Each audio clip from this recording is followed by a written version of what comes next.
திருமண தடை நீக்கும் பைரவ வழிபாட்டு ரகசியம். ஆண் எனில் அதிகபட்சமாக 29 வயதுக்குள்ளாகவும் பெண் எனில் அதிகபட்சமாக 27 வயதுக்குள்ளாகவும் திருமணம் செய்வது அவசியம். பிறந்த ஜாதகப்படி கோடி இளைஞர்களில் ஒருவருக்கு மட்டுமே துறவரமாகும் தகுதி இருக்கும்.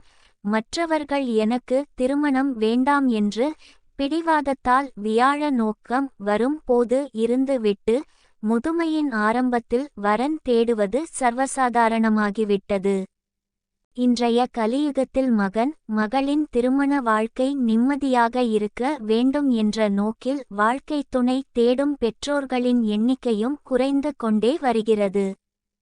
சாஃப்ட்வேர் அல்லது அரசு பணியில் அல்லது நல்ல சம்பளத்தில் தனது மகனோ மகளோ இருந்துவிட்டால் அவன் இடமிருந்து முடிந்தவரையிலும் சம்பளத்தை மட்டும் வாங்கிக் கொண்டு தனது முதுமைக்கால பாதுகாப்பிற்கு அதை சேமிக்கிறார்கள்.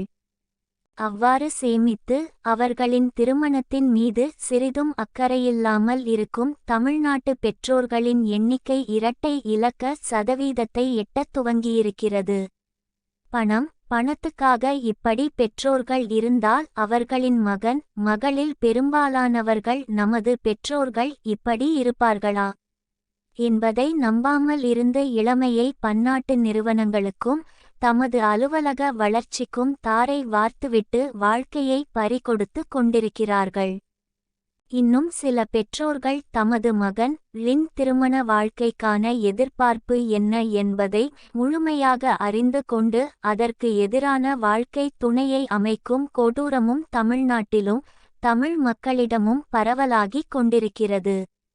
எப்படி பார்த்தாலும் வீட்டில் திருமணம் ஆகாமல் மகனோ மகளோ 30 வயதை கடந்தாலோ அது குடும்பத்திற்கு சுமையையும் பெற்றோர்களுக்கு கடினமான பாவத்தையுமே தந்து கொண்டிருக்கிறது. நீண்டகாலமாக திருமண வாழ்க்கை அமையாமல் இருந்து வரும் இளம் பெண்கள் இளைஞர்களுக்கு நல்ல மணவாழ்க்கை அமைய ஐயா சகஸ்ரவடுகர் அவர்கள் ஒரு சக்தி வாய்ந்த பைரவ வழிபாட்டை கூறியுள்ளார்.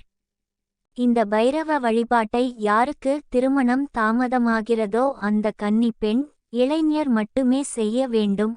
அவர்கள் சார்பாக யார் செய்தாலும் பலன் தராது. யாருக்கு திருமண தடை இருக்கிறதோ அவருக்கு என்ன திசை நடைபெறுகிறது என்பதை உரிய ஜோதிடரிடம் கேட்டுத் தெரிந்து கொள்ள வேண்டும்.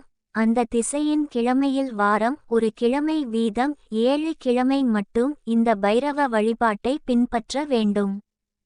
சூரிய மகாதிசை நடைபெற்றால் 7 ஞாயிற்றுக்கிழமைகளும் சந்திர மகாதிசை நடைபெற்றால் 7 திங்கட்கிழமைகளும் செவ்வாய் மகாதிசை நடைபெற்றால் 7 செவ்வாய்க்கிழமைகளும் புதன் மகாதிசை நடைபெற்றால் 7 புதன்கிழமைகளும் வியாழ குரு மகாதிசை நடைபெற்றால் 7 வியாழக்கிழமைகளும் சுக்கிர மகாதிசை நடைபெற்றால் 7 வெள்ளிக்கிழமைகளும் சனி மகாதிசை நடைபெற்றால் 7 சனிக்கிழமைகளும் ராகு மகாதிசை நடைபெற்றால் 7 வெள்ளிக்கிழமைகளும் கேது மகாதிசை நடைபெற்றால் 7 வெள்ளிக்கிழமைகளும் இந்த வழிபாட்டை பின்பற்ற வேண்டும்.